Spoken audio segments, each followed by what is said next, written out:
11th class के बच्चों ने 69.60 यानी लगभग 70% का रिटर्न ला कर दिया था, जिसकी तारीफ खुद वॉरेन बफेट करते हैं। उसे 7th क्लास के बच्चों ने बुरी तरीके से हरा दिया। पीटर लिंच खुद हैरान रह गए कि आखिर ये हुआ कैसे। स्टॉक मार्केट तो एक ऐसा इन्वेस्टमेंट ऑप्शन है जहां कोई भी इन्वेस्टमेंट कर सकता है और सक्सेसफुल हो सकता है। इन्वेस्टमेंट में जब भी बात स्टॉक मार्केट की आती है तो हम सब बहुत ज्यादा डर जाते हैं। हमें लगता है कि स्टॉक मार्केट में इन्वेस्ट करके प्रॉफिट कमाना हमारे बस की बात नहीं। स्टॉक मार्केट तो उन लोगों के लिए जिनके पास CA, CMA, CFA जैसी बड़ी बड़ी डिग्रियां हैं। लेकिन अगर मैं आपको एकदम सच कहूं तो ऐसा बिल्कुल भी नहीं है। स्टॉक मार्केट एक ऐसा फील्ड है, एक ऐसा इन्वेस्टमेंट ऑप्शन है जहां कोई भी इन्वेस्ट कर सकता है और सक्सेसफुल हो सकता है। इससे फर्क नहीं पड़ता कि उसके पास कोई डिग्री है या नहीं। अगर आप बहुत ज्यादा पढ़े लिखे नहीं हैं और आप ये सोचते हैं कि आप स्टॉक मार्केट में सक्सेसफुल नहीं हो सकते तो आप बिल्कुल गलत सोचते हैं। कैसे? चलिए इसे मैं आपको एक रियल एंड अमेजिंग स्टोरी के थ्रू समझाऊंगा। इस स्टोरी को सुनने के बाद आपका कॉन्फिडेंस स्टॉक मार्केट में नेक्स्ट लेवल पे पहुंच जाएगा, यानी आप पूरे कॉन्फिडेंस में स्टॉक मार्केट में इन्वेस्ट करेंगे और अच्छे स्टॉक्स पिक करेंगे। ये स्टोरी है 1990 की। यूएसए के आर्लिंगटन में स्थित एक स्कूल है जिसका नाम है सेंट एग्नेस स्कूल। इस स्कूल की एक टीचर थी मिस जॉन मॉरिसे। मिस जॉन मॉरिसे उस वक्त एक थ्योरी से बहुत ज्यादा इंस्पायर थी और वो थ्योरी ये कहती थी कि इक्विटी इन्वेस्टमेंट में सक्सेसफुल होने के लिए आपको किसी MBA फाइनेंस की डिग्री की जरूरत नहीं। अब इस थ्योरी में कितनी सच्चाई है इसे जानने के लिए मिस जॉन मॉरिसे ने एक एक्सपेरिमेंट किया। इस एक्सपेरिमेंट में उन्होंने अपने स्कूल के 7th क्लास के बच्चों को एक इन्वेस्टमेंट का प्रोजेक्ट दिया और उस प्रोजेक्ट के जरिए उन्होंने बच्चों को स्टॉक्स पिक करने को कहा। बस शर्त इस बात की थी कि बच्चे जो भी स्टॉक्स पिक करेंगे उससे पहले उन्हें उनका प्रेजेंटेशन पूरे क्लास में देना होगा, यानी उससे पहले उन्हें उन कंपनीज के बिजनेस मॉडल को पूरे क्लास में अच्छे से एक्सप्लेन करना होगा। अब क्योंकि ये कंडीशन थी कि बच्चे जो भी स्टॉक्स पिक करेंगे उन्हें उससे पहले उसका प्रेजेंटेशन पूरे क्लास में देना होगा, तो ऐसे में बच्चों ने उन स्टॉक्स को पिक किया जिसके बारे में वो जानते थे, जिसका प्रोडक्ट वो खुद यूज करते थे। जैसे बच्चों को नाइकी का शूज पहनना पसंद था तो उन्होंने नाइकी कंपनी के शेयर्स को खरीदा। बच्चों को वर्ल्ड डिज्नी पसंद था तो उन्होंने डिज्नी कंपनी के शेयर्स को खरीदा। उन्हें कोल्ड ड्रिंक्स में पेप्सी पसंद था तो उन्होंने पेप्सी कंपनी के शेयर्स को खरीदा। और इसी तरह उन्होंने वेब, IBM, कोका कोला जैसे 7-8 स्टॉक्स पिक किए, जिसका नतीजा ये हुआ कि जो अमेरिका की S&P 500 इंडेक्स है, जिसकी तारीफ खुद वॉरेन बफेट करते हैं, उसे 7th क्लास के बच्चों ने बुरी तरीके से हरा दिया। जनवरी 1990 से लेकर 31 दिसंबर 1991 तक, इन 2 सालों में जहां S&P 500 इंडेक्स का रिटर्न सिर्फ 26.8% था, वहीं 7th क्लास के बच्चों के पोर्टफोलियो ने 69.60 यानी लगभग 70% का रिटर्न ला कर दिया था। जी हाँ, 70% का रिटर्न। और ये स्टोरी मैं अपने मन से नहीं कह रहा हूँ, ये कह रहे हैं पीटर लिंच। पीटर लिंच इस दुनिया के सबसे महान एंड सक्सेसफुल फंड मैनेजर कहे जाते हैं। 1977 में उन्होंने द फिडेलिटी मैगेलियन फंड को as a fund manager join किया था। उस वक्त उस फंड की वैल्यू सिर्फ $18 मिलियन थी, लेकिन 13 सालों तक पीटर लिंच द्वारा फंड को मैनेज करने के बाद फंड की वैल्यू $18 मिलियन से $14 बिलियन तक पहुंच गई।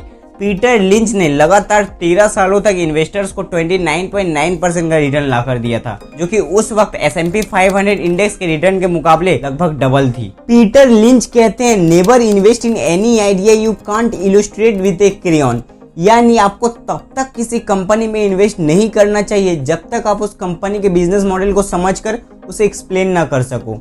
क्योंकि क्या होता है ना कि बहुत से लोग ऐसी कंपनीज में अपना पैसा इन्वेस्ट कर देते हैं जिनके बिजनेस का उनको भी नहीं पता होता है। जैसे बहुत से लोग IT एंड पावर कंपनीज में अपना पैसा इन्वेस्ट करते हैं, लेकिन अगर आप उनसे पूछेंगे कि IT या पावर कंपनीज का बिजनेस मॉडल क्या है, वो पैसा कैसे कमाती है, तो ज्यादातर लोग इसका आंसर नहीं दे पाएंगे। पता है क्यों? क्योंकि उन्होंने दूसरों से टिप लेकर स्टॉक्स में इन्वेस्ट किया होता है, उसमें उनका खुद का कोई रिसर्च नहीं होता है। देखिए, किसी भी कंपनी में इन्वेस्ट करने से पहले सबसे ज्यादा जरूरी होता है उस कंपनी के बिजनेस मॉडल को समझना। अगर आपको किसी कंपनी का बिजनेस मॉडल समझ नहीं आ रहा है, लेकिन फिर भी अगर आप उस कंपनी में जबरदस्ती इन्वेस्ट करते हैं, तो ज्यादातर चांसेस यही है कि आप उस कंपनी में लॉस कर बैठेंगे।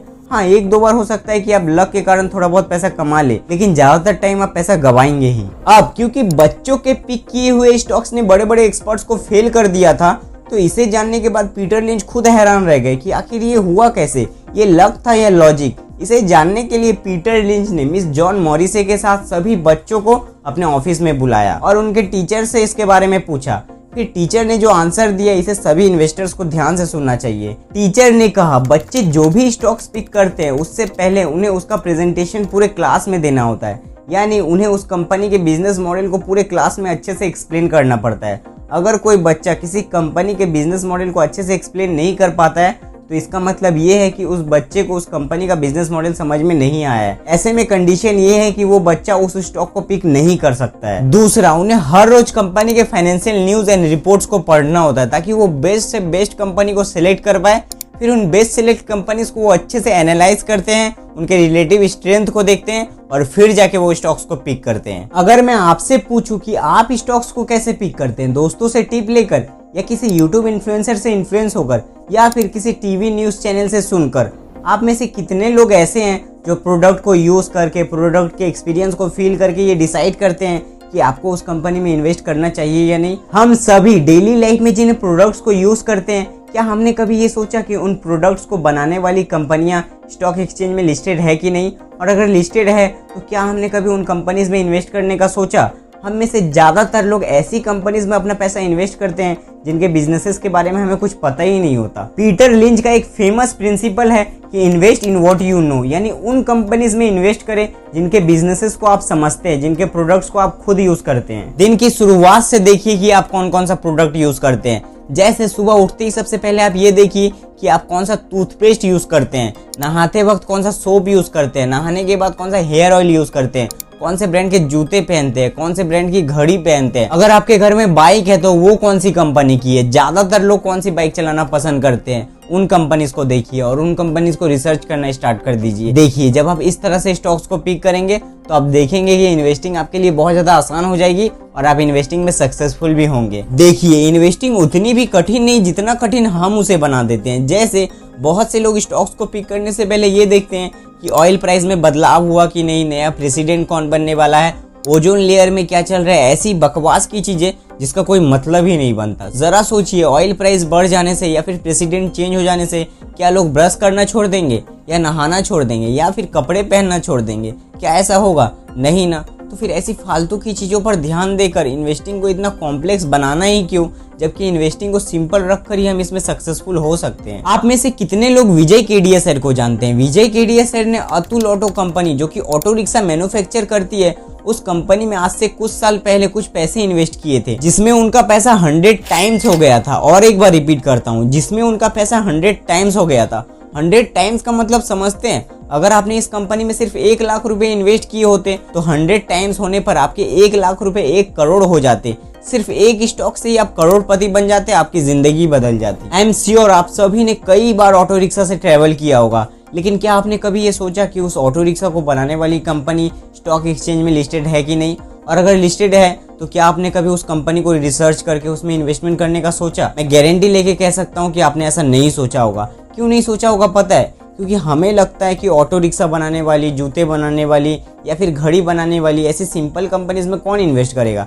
मैं तो ऐसी कंपनी में इन्वेस्ट करूंगा जो ये दावा करती है कि हम ऐसा प्रोडक्ट बनाएंगे जो इस दुनिया को बदल कर रख देगा। और जब हम ऐसी कंपनीज में इन्वेस्ट करते हैं तभी हमारा पैसा डूबता है और हम उल्टा स्टॉक मार्केट को ही ब्लेम करते हैं कि स्टॉक मार्केट ही जुआ है, शेयर बाजार ही जुआ है। इसीलिए ये जरूरी है कि हम उन्हीं कंपनीज में अपना पैसा इन्वेस्ट करें जिनके बिजनेसेस को हम समझते हैं, जिनके प्रोडक्ट्स को एज अ कंज्यूमर हम और हमारे जैसे बहुत से लोग यूज करते हैं। उम्मीद करता हूँ कि इस वीडियो को देखने के बाद आप इजीली स्टॉक्स को पिक कर पाएंगे। और अगर आपको ये वीडियो अच्छी लगी तो वीडियो को लाइक कर दीजिए, चैनल को सब्सक्राइब कर दीजिए, क्योंकि इस तरह की इन्वेस्टिंग रिलेटेड वीडियोस मैं इस चैनल पे लाता रहता हूँ।